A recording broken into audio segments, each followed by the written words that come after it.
আজকে আমরা দেখব ব্লেন্ডারে অ্যারে মডিফায়ার আমরা কিভাবে ব্যবহার করতে পারি। তো প্রথমে আমরা চলে যাব একটি মেশে। সো আমরা মেশ থেকে আমরা নিয়ে নিলাম কিউব নেওয়ার পর একটু স্কেল ছোট করলাম, করার পর অবজেক্ট থেকে অ্যাপ্লাই অল ট্রান্সফর্ম। সো আমি হিস্ট্রিটা ডিলিট দিয়ে দিলাম। দেওয়ার পর এখন আপনি অবজেক্টটা সিলেক্ট করবেন, করার পর এখানে মডিফায়ার অপশনে যাবেন। যাওয়ার পর এই যে মডিফায়ার্স অপশন, এখানে অ্যাড মডিফায়ার, জেনারেট, দেন প্রথমে আসবে অ্যারে। আমরা অ্যারেটা দিব, লেগেছি না। সো অ্যারেতে গেলাম, যাওয়ার পর দেখেন আমার কয়েকটা অবজেক্টস, যে অবজেক্টটা আমরা সিলেক্ট করছি ওইটা আমার ডুপ্লিকেট হয়ে গেছে। সো ডুপ্লিকেট হয়ে যাওয়ার কারণে এখানে আমার কাউন্ট 3 দেওয়া। আমি যদি কাউন্ট কমাই, দেখবেন যতটা আপনি দিতেছেন ততটাই অবজেক্ট ক্রিয়েট হবে। সো আমি যদি এখানে ধরেন 15টা অবজেক্ট দিলাম, 15টা অবজেক্ট দেওয়ার পর দেখেন আমার প্রত্যেকটা অবজেক্টই একটার পাশে একটা চলে আসছে। সো আমি এখন কি করব, অ্যারে মডিফায়ারে আমি প্রত্যেকটা অপশন আপনাকে এক্সপ্লেন করব one by one. So offset, প্রথম অপশনটা সেই ভ্যালু যেটা আমরা দিতে পারি। সো প্রথমটা হলো অফসেট এক্স। অফসেট এক্সটা কী হইলো, যে এই এক একটা অবজেক্টের মধ্যে যে দূরত্বটা, মানে এক একটা অবজেক্টের ধরেন এই যে এটার যেই পিভিট পয়েন্টটা, এই যে পিভিট পয়েন্টটা, এটা থেকে এটার দূরত্বটা কত। সো এটার দূরত্ব, এটা থেকে এটার দূরত্বটা হবে 1, যার কারণে এখানে অফসেট 1। যদি আমি অফসেটটা কমাই তাহলে দেখবেন অবজেক্ট একটার সাথে একটা মিলে যেতেছে। ধরেন অফসেট আমি 0 দিলাম, দেখেন অবজেক্ট একটার সাথে একটা মিলে যেতেছে। সো অফসেট এখানে 1 দেওয়ার মানে যে প্রিভিয়াস যে অবজেক্টটা, ধরেন আমার এই অবজেক্টটা, এটার যে প্রিভিয়াস অবজেক্ট ওইটা থেকে 1 মিলিমিটার এটা দূরে থাকবে, যার কারণে অবজেক্ট পুরোটা দেখা যেতেছে। সো ডিফল্টলি 1 থাকে। ধরেন আমরা অবজেক্টের মধ্যে কিছু একটা গ্যাপ দিতে চাই, তো গ্যাপ দেওয়ার জন্য আমি একটু বাড়াবো অফসেট এক্সে। তো ধরেন এতটুকু ধরেন বাড়ালাম, বাড়ানোর পর দেখেন এক্স অক্ষ বরাবর আমার এতটুকু অফসেট বাড়লো, মানে একটা গ্যাপ ক্রিয়েট হলো। তাই আমি যদি এক্স অক্ষ বরাবর না দিয়ে আমি ওয়াই এক্সিসে দিই, ধরেন এই যে অফসেট ওয়াই দিলে দেখবেন অবজেক্টগুলো ওইদিকে চলে যেতেছে। ওয়াই গেলাম, দেখেন আবার যদি ব্যাকে আনেন মাইনাসে দেন তাইলে এইদিকে আসবে। তো আমার প্রয়োজন অনুযায়ী আমি এগুলো চেঞ্জ করব। ধরেন আমার ওয়াই অফসেটের দরকার নাই, 0। এখন আসি জেড মানে উপরের দিকে যে আপনার অ্যাক্সিসটা দেখা যাইতেছে ব্লু কালারের, তো এটা হলো জেড। তো আমি যদি জেডের অ্যাক্সিসটা বাড়াই তাহলে দেখবেন এটা উপরের দিকে মুভ করতেছে। এখানে একটা লজিক আপনার মাথায় রাখতে হবে সব সময়, যে এই মানে আমি যদি এই অবজেক্টের ভ্যালুটা, এখানের ভ্যালুটা চিন্তা করি, এটা কাউন্ট হবে এটার লাস্ট ভ্যালু থেকে। মানে এটা ধরেন চেঞ্জ হয়েছে অফসেট 1.260, তো এটা কী করবে যে 1.260 থেকে আরও 1.260 বাড়বে। সেমভাবে এগুলাই, এটা কাজ করবে এটার প্রেক্ষিতে, ওইটা কাজ করবে এটার প্রেক্ষিতে। ধরেন আমি এতটুক দিলাম, দেওয়ার পর এক্সের যে ভ্যালুটা এটা আমি কমাই দিলাম, ওয়াইয়ের ভ্যালুটা, সরি জেডের ভ্যালুটা একটু কমাই দিই। হ্যাঁ, সুন্দর একটা স্টেয়ার্সের মতো একটা শেপ চলে আসছে। সো যাই হোক, এখন দেখি আমি রোটেশনের ব্যাপারটা কি। রোটেশনের ব্যাপারটা হলো সেম জিনিসই। ধরেন অফসেট আমার ট্রান্সফর্ম হইতেছে আর রোটেশন আমার ঘুরবে অবজেক্টটা। এই যে দেখেন এক্স ওয়েতে দিলে এক্সে ঘুরতেছে।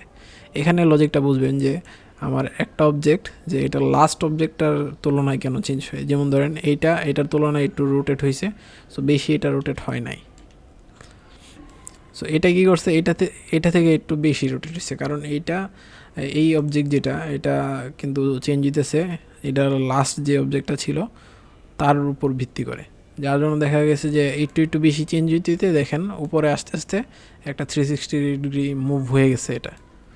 সো আমি যেটা বোঝাইতে চাইতেছি যে আমার যেই যে ধরেন এই অবজেক্টটা ধরলাম, এইটা চেঞ্জ হইতেছে এটার মুভমেন্টের অনুযায়ী, এটা কিন্তু এটার মুভমেন্ট অনুযায়ী চেঞ্জ হচ্ছে না। সো ওই জিনিসটা আপনার একটু বুঝতে ট্রিকি লাগবে, বাট কাজ করতে করতে আসলে মাথায় ঢুকে যাবে। ধরেন আমি নর্মালি একটু মুভ করলাম বা জিরোই দিলাম, এটা যেহেতু আমার দেখা শেষ। ধরেন আপনি যেদিকেই রোটেট করতে চান ওইটা ওই দিকেই রোটেট হবে।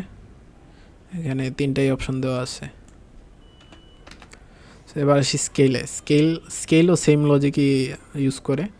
আপনি যদি আমি ইউনিফর্ম স্কেলের দিকে যাই তাহলে সবগুলো সিলেক্ট করে দেন আমি ধরেন 2 দিলাম। এই দেখেন এটার পরে এটা একটু স্কেল, এটার পরে এটা আর একটু বেশি স্কেল, এটা আর একটু বেশি স্কেল। তো সমতা অনুযায়ী যে 2 মানে যে 2 মিলিমিটার আমরা দিলাম এই অনুযায়ী এটা একটার পর একটা স্কেল হচ্ছে। এখানে দিলাম, ধর আমরা এই অবজেক্টটা সিলেক্ট করলাম। এবার দেখেন যে আমি এই অবজেক্টটা যদি একটু মডিফাই করি তাহলে এইগুলো কিন্তু মডিফাই হচ্ছে, কারণ এগুলো হলো এই অবজেক্টটা ইনস্ট্যান্স, কপি না, এটা হলো ইনস্ট্যান্স। সরি, রুটেট হয়ে গেল। এই যে দেখেন আমি এটা লো করলাম, বাকিগুলো সুন্দর করে লো হয়ে গেল। আমার কিন্তু এই বাকি অবজেক্টগুলা এই প্রথম অবজেক্টটার ইনস্ট্যান্স হিসেবে কাজ করতেছে। আর যদি আমরা কোনো সময় এর এটা অ্যাপ্লাই করে দিই তখন ওইগুলো কপি হয়ে যাবে। সো কপি আর ইনস্ট্যান্সের ব্যাপারে আমরা পরে অন্য একটা ক্লাসে কথা বলবো। বাস ইনস্ট্যান্স আর কপি দুই জিনিস, এগুলো একটু মাথায় রাখবেন।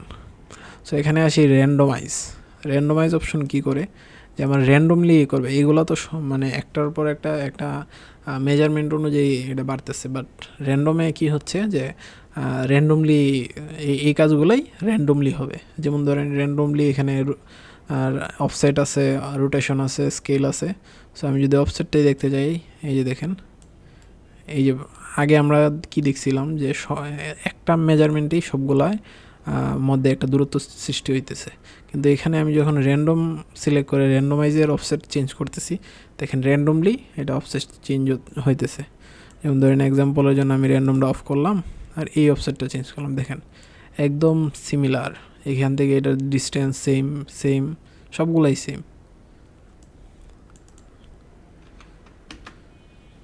কিন্তু র্যান্ডমে যখন যাই, র্যান্ডমে এটা আবার আলাদা। র্যান্ডম এটা মনে করেন ওইটার একটা র্যান্ডমাইজ ক্যালকুলেশন। যেমন ধরেন আমরা লুডোর ইয়েতে যা দেখি র্যান্ডমলি একটা কিছু ভ্যালু আসতেছে, সো এটাও সেম জিনিসই, র্যান্ডমলি একটা ভ্যালু ওইটা ডিসাইড করতেছে আর ওইটার উপর ডিপেন্ড করে এই কাজটা হইতেছে। সেমভাবে ওয়াইয়ের দিকেও র্যান্ডমলি হবে। এখানে আপনারা ওই যে পাজল অ্যানিমেশন, যে গেম ট্রেলার এগুলো বানাতে পারেন, কারণ এখানে অ্যানিমেশনে আমরা অপশন আছে। সো আমরা অ্যানিমেশনের ক্লাসে দেখব। 0 দিলাম, এটা হয়ে গেল জেড, এটা 0। সেম রোটেশন, স্কেল সব কিছুই মোটামুটি র্যান্ডমলি হচ্ছে আর কি, এছাড়া আর কিছুই না। এবার আসি মার্জে, র্যান্ডমটা অফ করে দিলাম। মার্জ ব্যাপারটা ওরকম কিছু না, জাস্ট মার্জে আপনি একটা ভ্যালু সেট করবেন, যেই ভ্যালুটার নিচে কোনো জিনিস আসতে পারবে, মানে আপনি অফসেটও চেঞ্জ করতে পারবেন না, রোটেশনও চেঞ্জ করতে পারবেন না।